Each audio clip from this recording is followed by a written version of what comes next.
老百姓找不着，现在没有管事儿的人。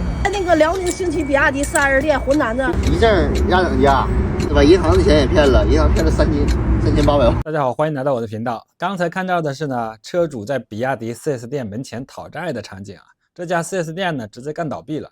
事发沈阳，大概有60多位车主呢，新车无法上牌，要直接变成废铁了。这就很难想象了。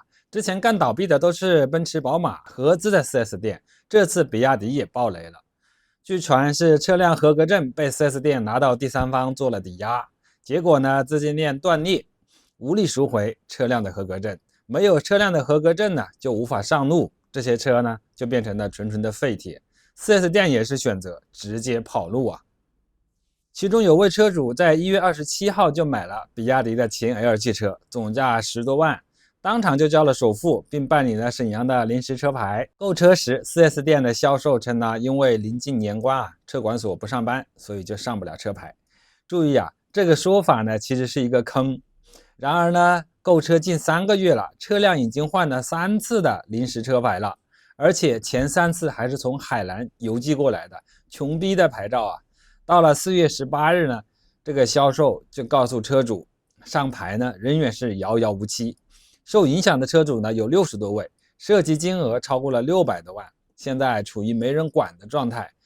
4S 店人去楼空，比亚迪方面呢没有回应，只是说在协调啊。从车主的经历就可以看出啊，国人坑国人的手法呢也是很成熟了。从1月份就开始忽悠，到4月份，等兜不住了，直接躺平摆烂。更默契的是啊，这些帮忙忽悠的销售，明知道在没有合格证无法上牌的情况下呢，还正常卖车，真是韭菜呀，能割一个是一个。你说销售这么卖力的在卖车啊，他有工资有提成呢，那也算是用力的活着嘛，对不对？可是呢，并没有啊。这个 4S 店已经半年都没有发工资了，半年呐，这算什么？这算韭菜互割吗？工资都不发，还顶着风险卖车啊！只能说这老板画饼的技术真的很高很高了。类似事件呢，特斯拉也出现过，处理的方式就比比亚迪漂亮多了。2022年，上海特斯拉就出现了合格证扣押事件，特斯拉24小时就马上处理，直接总部去银行赎回证件，每天还给车主补贴交通费啊，取消什么代理资格。反观比亚迪呢，几个月了，屁都没有一个。今天来看看新奇店的现状。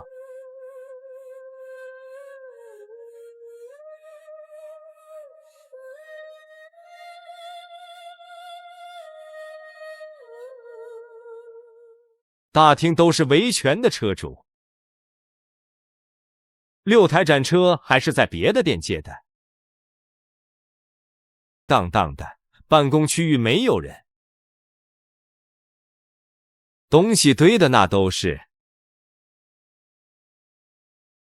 这些都是仲裁过的售后人员，仲裁没有结果，只能回来打卡上下班。停车场也是空荡荡的。上海车展不是开始了吗？里面有很多奇葩的现场啊，可以看出有一些人拙劣的表演。我们先看一个勇敢的人。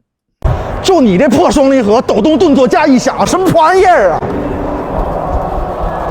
对着奥迪车就是一顿喷呐，喷完就跑，这是怕被安保打呀。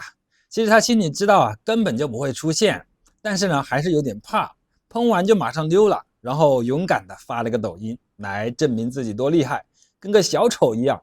如果是国产车，他根本就不敢当面这么喷，更别说去发抖音了，账号估计都没了。来看看蔚来汽车的安保，看他敢不敢吧。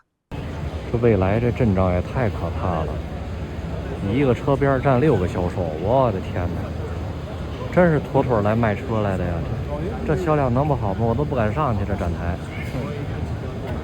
天哪，全是销售，估计是怕泄露什么核心技术啊，也怕有人来闹事儿。毕竟烧了那么多，上海车展每年都会出点事，安保加强也是可以理解的。但是有些人在车展上嘲讽其他车，就有点理解不了了。咱也不知道车展上哪个缺德的给人家把丰田抠坏了。来，看这儿，看这儿，这谁手这么欠，给人家抠坏了？虽然人家用了个双面胶，对吧？人家不能给人家抠坏啊！你们那帮日吹不要随便抠人家的车，来你看看给人家抠的，都给人家抠坏了。知道你们家用的双面胶好，你不能往死里抠呀！啥双面胶它也隔不住这么个抠法呀！真是，你们那些日吹，我已经说了2遍了，轻一点。来你看看，你看看，又给人家的第3排座椅按键给按脱钩了。你们就不能轻点吗？人家一车传3代，人走车还在，天天使那么大劲儿，不是你家的车。上一届说 GX550的门焊缝啊，现在人家有没有做改变？以前说人家的焊缝开裂的时候，你们说那叫正常，那请问现在这么漂亮、这么美观的焊缝，它就不正常了？哪个好哪个不好，你们不知道怎么去分辨吗？这就是批评它的意义。批评完它，它是不是进步了？是不是改了？如果不能接受善意的批评，那么我觉得赞美将毫无意义。有些人找茬的方式呢，确实别具一格。喷日本车已经是一种正义车评人的证明，也就在车展上没人管，爱怎么拍怎么拍，爱怎么说怎么说，在最安全的地方最勇敢啊，也是强国的一种特色。对日系车的阴阳怪气，真的是被这些人发挥到了极点。他就是不敢给国产车阴阳怪气一下，也不敢给国产车呢提点意见，可能是根本近不了身。看之前那蔚来汽车的镇长，这样的指指点点呢，估计把他的屎都给打出来。再看看华为的，就有点搞笑了。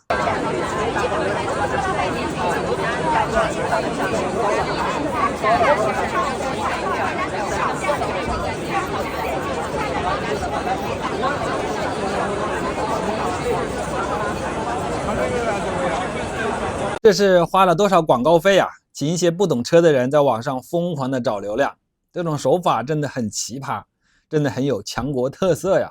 没有别的方式了，还是这个品牌的定位呢，就是在网上吹牛逼，一群主播对着问界的车一顿狂吹，配合着现场的声音啊，非常的有喜感，我看到就想笑啊！怪不得网上不能说华为的车不好，这循环式的洗脑功劳真的非常大呀！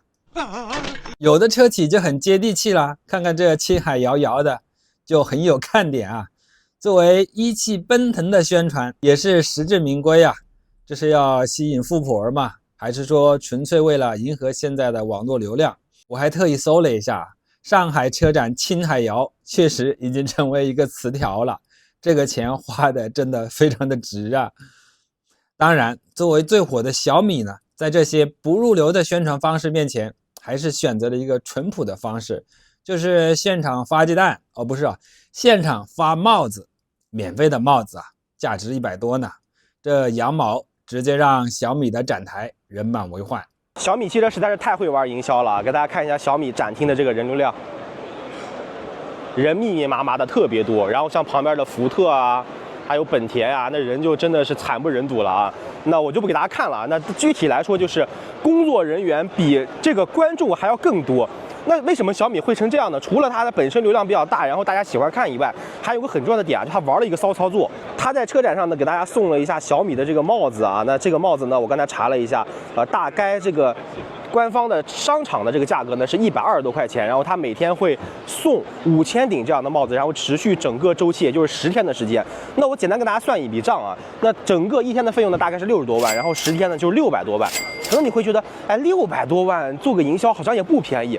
大错特错啊！你像外面的一些大的一些广告牌啊，包括一些循环展出的一些视频等等，它这个10天的费用绝对不止这个价格。从结果项来看的话，真的这个600万就是花小钱办大事儿了。因为你每天至少有5000个人排队进来领这个帽子，领完之后呢，很多人啊就忍不住拿着这个帽子拍照打卡，然后发到自己的朋友圈或者社交媒体，它无形之中的传播量是非常巨大的。你想在观众日那么多的汽车爱好者或者真实想买车的用户，那他都很有可能进入到小米的展厅。那对吧？你销量至少是你有进店量才能转化为销量，所以小米这一点做的真的是非常非常聪明的。那其实送礼品啊，并不是小米汽车的首创。那为什么小米这边可以玩出花来呢？它本质上逻辑就不同。你简单分析一下，你像比如说之前的一些扫码送一些小礼品啊，或者像送一些冰淇淋等等，甚至很多时候把自己玩成一个负面了。本质上的原因就是它并不是特别的把你当回事儿，或者说并不是把大家人人平等的来看待这个事情。那很多时候呢，你需要扫个码，需要留个电话，那我真的犯不着为你一个特别便宜的一个伴手礼或者一个小小的东西去留下电话来不停的接到你的销售的骚扰电话，对吧？很多人是拒绝的、不接受的。那再或者呢，他需要你去做一些，比如说游戏啊等等啊，去解锁他这个礼品。但是小米这边根本不需要，你只要排队进去之后呢，他会先在路口给你送一瓶矿泉水啊，这个就很贴心。其次，你进去之后，你什么都不用做，你直接领了帽子，你甚至领完帽子直接走都可以啊。它整个这个给到你的感觉就是让你觉得非常的轻松的。所以说我有时候真的想不明白啊，到底是雷军和小米太会玩了，还是其他的车企它太菜了呢？事实证明，有免费鸡蛋领是一件非常恐怖的事情。没有了。哦，我那上面写了。8个小时。9点开始发。今天是几点没的？今天9点多。9点多啊？9点多就有5000人了。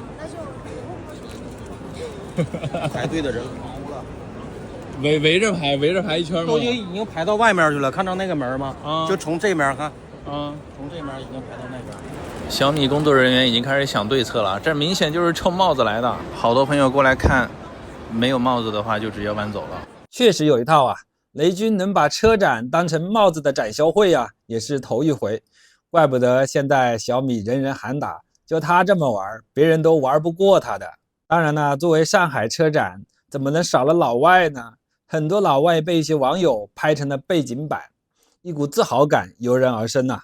看看这些老外啊，只是默默的看国产车，估计他们心里在滴血吧？为什么自己造不出来呢？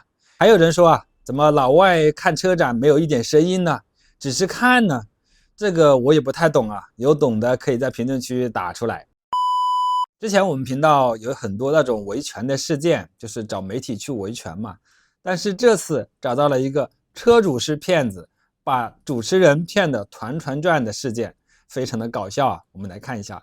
骗我干什么呢？问界 M522年7月份买的车，当时就放了一段时间，然后现在车子充不了电，也挂不了档，车子没法走了嘛。没法走了是小电瓶没电了，还是动力电池没电了？我小电瓶、动力电池都没电了。就是我把小电瓶换个新的上去之后，我的动力电池显示余量为10%的电量。我的车子现在就是在 4S 店，他给我反馈说是我车子因为静止时间长了，导致大电池出问题了，说我这个需要换电池包，厂家他不予理赔，让我自己去解决电池包的问题。你放了多久了这个电池？放了有1年过一点，因为我出国了。当时走的时候这电池放了多少电在里面？走的时候80%，现在是充不了电。它是宁德时代电池包，它对电池保护的比较严嘛。他认为你使用不当。我的质疑点就是第一，我的电池是有电的，然后也有油的，它是增程版。你人不在，不给它充电，一直不用，发动机也不会自己启动啊。你以为它比亚迪呢？我了解到增程车一般是好像当电量低于20%，油应该会反向给它充的。那不是你这样长时间停放，长时间停放等于车没管呢，这个时候车辆容易自燃呢，不是这个逻辑啊。你如果说长时间停放，你应该找个人定期给你启动一下，该充电的充一下电。咨询过相关的人有3点：第一，我车有电有油；第二的话，他们的用户告知上面没有明确的告知说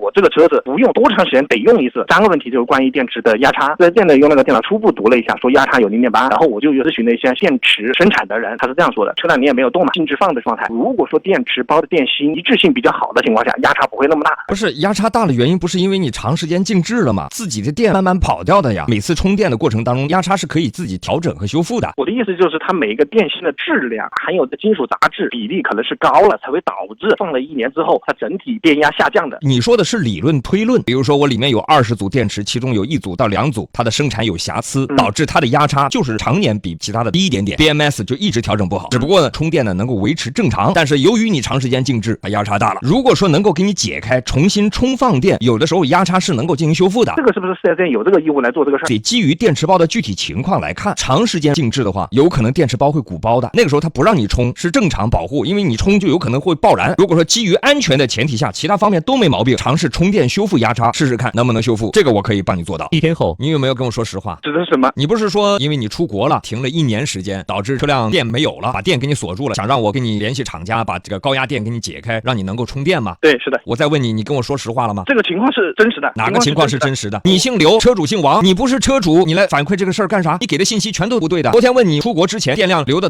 多少，你告诉我80%，实际查出来了，最后一次用车时间是2020 2023年6月6号下午的1点09分07秒 ，SOC 9%的电量，上报里程数是16855公里。第二次这个车机被唤醒的时候是2025年4月9号，这个车没有数据上传，再次唤醒之后，电量上报上传 ，SOC 值是0%，一点电都没有了，里程数依然是16855公里。2023年6月份到2025年4月份，快2年时间，这车没充过电，没开过，连续679天没使用过。你告诉我说你停车之前充了80%的电，兄弟，我昨天从下午一直忙到晚上9点钟，结果我查出来了你不是车主，产权现在就是我的。那我问你过户了没？我全查到了，你去拍了一台有问题的法拍车，拍了之后放置了1年多还没有过户，你这个车一直停在常德用户中心的。对，那你为什么昨天不跟我说实话？我时间不叫时间吗？你说实话，我该帮你的我也帮你的，你骗我干什么呢？实际它这个车辆啊，它现在它就不解锁，不解锁。我昨天给你解释了，你车辆的电池停放了679天，停之前只有9%的电，那这电池如果说鼓包了呢，我厂家给你解开了，你拿去充电了，一充着了，烧了，炸了，没了，算谁的？那家属会不会跑问界厂家再去闹去啊？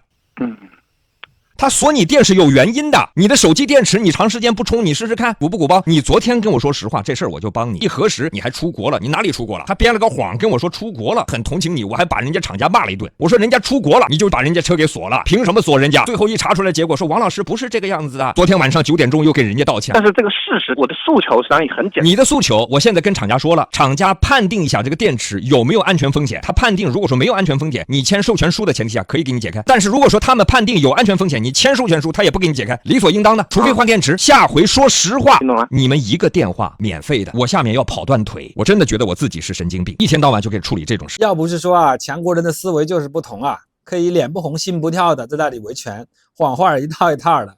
因为如果他真的维权成功了，那就是省了几十万啊，这就是买问界的爱国人士啊。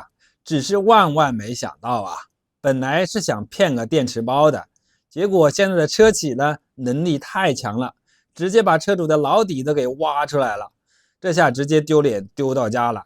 估计他懂了，以后再不会买国产新能源了。买了就意味着呀，车企比他自己还了解自己，彻底的被掌控了。好了，今天的影片就到这里，谢谢观看，拜拜。男人只要心气儿不丢，早晚都能翻身。所以虽然我在桥洞底下，我煮方便面从来不用电磁炉，为啥呀？电不属于五行，和水不相生不相克。我用木生火，火烧水，坎上离下，水火既济，这才符合五行八卦。像我这么有心气儿的男人，不翻身才怪。保安来了。